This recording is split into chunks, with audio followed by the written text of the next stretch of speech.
नमस्कार दोस्तों, आज रूस के राष्ट्रपति व्लादिमीर पुतिन गिरफ्तार हो सकते हैं। आज दुनिया भर की मीडिया हाउसेज की निगाहें रूस के राष्ट्रपति व्लादिमीर पुतिन पर टिकी रहेगी। कल यानी सोमवार की शाम रूस के राष्ट्रपति व्लादिमीर पुतिन मंगोलिया के आधिकारिक यात्रा पर पहुंचे। जैसे ही रूस के राष्ट्रपति व्लादिमीर पुतिन मंगोलिया पहुंचे तो रूस के राष्ट्रपति की गिरफ्तारी की मांग तेज हो गई। पश्चिमी देश खास करके यूक्रेन और अमेरिका रूस के राष्ट्रपति व्लादिमीर पुतिन के गिरफ्तारी की मांग करने लगे। ऐसा इसलिए कि रूस के राष्ट्रपति व्लादिमीर पुतिन पर इंटरनेशनल क्रिमिनल कोर्ट के तरफ से गिरफ्तारी का वारंट जारी है और मंगोलिया इंटरनेशनल क्रिमिनल कोर्ट का सदस्य मेंबर भी है। इसलिए रूस के राष्ट्रपति व्लादिमीर पुतिन जैसे ही मंगोलिया पहुंचे तो उनकी गिरफ्तारी की मांग तेज हो गई है। इसलिए आज पूरे दुनिया भर के मीडिया हाउसेज की निगाहें रूस के राष्ट्रपति व्लादिमीर पुतिन की यात्रा मंगोलिया पर टिकी रहेगी। हम आपको बता दें कि रूस के राष्ट्रपति व्लादिमीर पुतिन की गिरफ्तारी की चर्चा इससे पहले कई बार सुनने को मिल चुकी है। 2022 में जब साउथ अफ्रीका में ब्रिक्स समिट का आयोजन हो रहा था, साउथ अफ्रीका उस ब्रिक्स समिट को होस्ट कर रहे थे। उस ब्रिक्स समिट में रूस के राष्ट्रपति व्लादिमीर पुतिन भी शामिल होने जाने वाले थे। उस समय भी इस बात की काफी ज्यादा चर्चा चल रही थी कि जैसे ही रूस के राष्ट्रपति व्लादिमीर पुतिन रसिया पहुंचेंगे उन्हें गिरफ्तार कर लिया जाएगा, क्योंकि उस समय तक इंटरनेशनल क्रिमिनल कोर्ट की तरफ से उनके गिरफ्तारी का वारंट इशू हो चुका था। मीडिया हाउसेज में इसको लेकर के उस समय भी काफी ज्यादा डिबेट, काफी ज्यादा चर्चा देखने को मिल रहा था, क्योंकि सबकी अलग अलग अपना अपना ओपिनियन था। कुछ लोगों का मानना था कि साउथ अफ्रीका व्लादिमीर पुतिन को गिरफ्तार करेंगे, कुछ लोगों का मानना था कि गिरफ्तार नहीं करेंगे। वहीं उस समय के जो वहां के प्रेसिडेंट थे साउथ अफ्रीका के, उन्होंने कहा था कि हम रूस के राष्ट्रपति व्लादिमीर पुतिन अगर ब्रिक्स समिट में शिरकत करने साउथ अफ्रीका पहुंचते हैं तो हम उन्हें गिरफ्तार नहीं करेंगे। इसको लेकर के वहां की जो ओपोजिशन लीडर है, ओपोजिशन पार्टी है, उन्होंने नाराजगी भी जताई थी कि इंटरनेशनल क्रिमिनल कोर्ट के जो रूल है उसका ये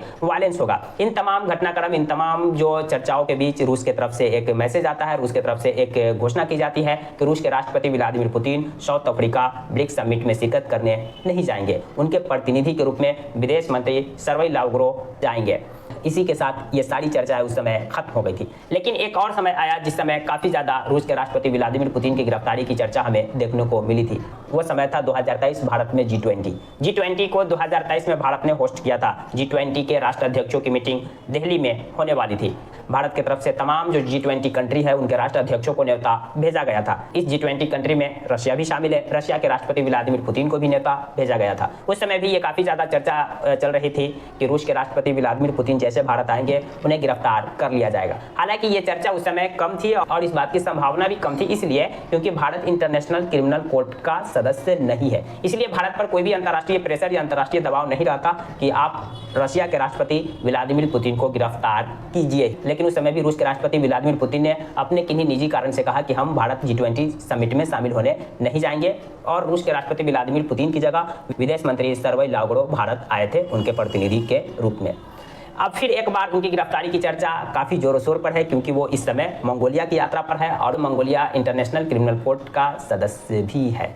इसलिए आज का दिन काफी ज्यादा महत्वपूर्ण है, यूक्रेन के पॉइंट ऑफ व्यू से भी, रशिया के पॉइंट ऑफ व्यू से भी, अंतर्राष्ट्रीय मीडिया के पॉइंट ऑफ व्यू से भी और इंटरनेशनल क्रिमिनल कोर्ट के पॉइंट ऑफ व्यू से भी, क्योंकि इंटरनेशनल क्रिमिनल कोर्ट रूस के राष्ट्रपति व्लादिमीर पुतिन के खिलाफ गिरफ्तारी का वारंट इशू कर चुके हैं। मंगोलिया इंटरनेशनल क्रिमिनल कोर्ट का सदस्य है। अगर मंगोलिया इंटरनेशनल क्रिमिनल कोर्ट के इस आदेश, इस गाइडलाइन को फॉलो नहीं करते हैं और रूस के राष्ट्रपति व्लादिमीर पुतिन को गिरफ्तार नहीं करते हैं तो देखना होगा कि इंटरनेशनल क्रिमिनल कोर्ट क्या मंगोलिया के खिलाफ कोई एक्शन लेते हैं या फिर नहीं लेते हैं। यहाँ पर काफी कुछ क्लियर हो सकता है। इंटरनेशनल क्रिमिनल कोर्ट की भूमिका पर भी सवाल उठ सकते हैं। अगर इंटरनेशनल क्रिमिनल कोर्ट के इस वारंट इशू वाले आदेश का पालन न करते हुए मंगोलिया की सरकार अगर पुतिन को गिरफ्तार नहीं करती है तो उनके अस्तित्व पर भी सवाल खड़े होंगे कि फिर इंटरनेशनल क्रिमिनल कोर्ट का महत्व क्या है अगर उनके गाइडलाइन या उनके आदेश का पालन उनके सदस्य देश ही नहीं कर रहे हैं। तो इस तरह के कई सवाल और उसके जवाब भी आज देखने को मिलेंगे। हम आपको बता दें कि इंटरनेशनल क्रिमिनल कोर्ट रूस के राष्ट्रपति व्लादिमीर पुतिन के खिलाफ गिरफ्तारी का वारंट इसलिए जारी की है, जैसा कि आप जानते होंगे 2022 फरवरी महीना से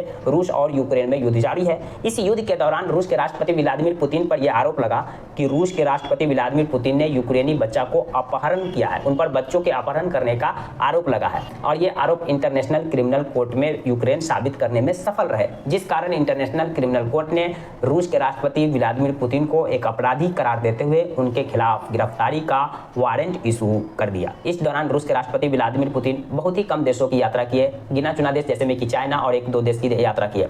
आज जब फिर वो मंगोलिया की आधिकारिक यात्रा पर है, दौरे पर है, तो उनकी गिरफ्तारी की मांग तेज हो गई है और इंटरनेशनल मीडिया से लेकर नेशनल मीडिया सभी की निगाह रूस के राष्ट्रपति व्लादिमीर पुतिन की मंगोलिया यात्रा पर टिकी हुई है। आज व्लादिमीर पुतिन की यात्रा खत्म होने के बाद इंटरनेशनल मीडिया हाउसेज में क्या क्या खबरें छपती है व्लादिमीर पुतिन को लेकर, इंटरनेशनल क्रिमिनल कोर्ट को लेकर और मंगोलिया को लेकर, इससे जुड़ा एक नेक्स्ट वीडियो हम कल लेकर आएंगे। क्योंकि आज अभी तक जो रूसी मीडिया और मंगोलिया मीडिया के अखबारों को देखे और उनके खबरों को देखे तो मंगोलिया रूस के राष्ट्रपति व्लादिमीर पुतिन को गिरफ्तार करने नहीं जा रहे, मतलब उनकी गिरफ्तारी नहीं होगी। जब उनकी गिरफ्तारी नहीं होगी तो इंटरनेशनल क्रिमिनल कोर्ट को लेकर के तो कई सारे आर्टिकल मीडिया हाउसेज में छपेंगे, तो उनसे जुड़ा हम वीडियो आप लोग को लेकर आएंगे, क्योंकि इंटरनेशनल क्रिमिनल कोर्ट के अस्तित्व का ये सवाल है। जानकारी पसंद आई तो प्लीज वीडियो को लाइक कर दीजिए, चैनल को सब्सक्राइब कर दीजिए। Thank you for watching.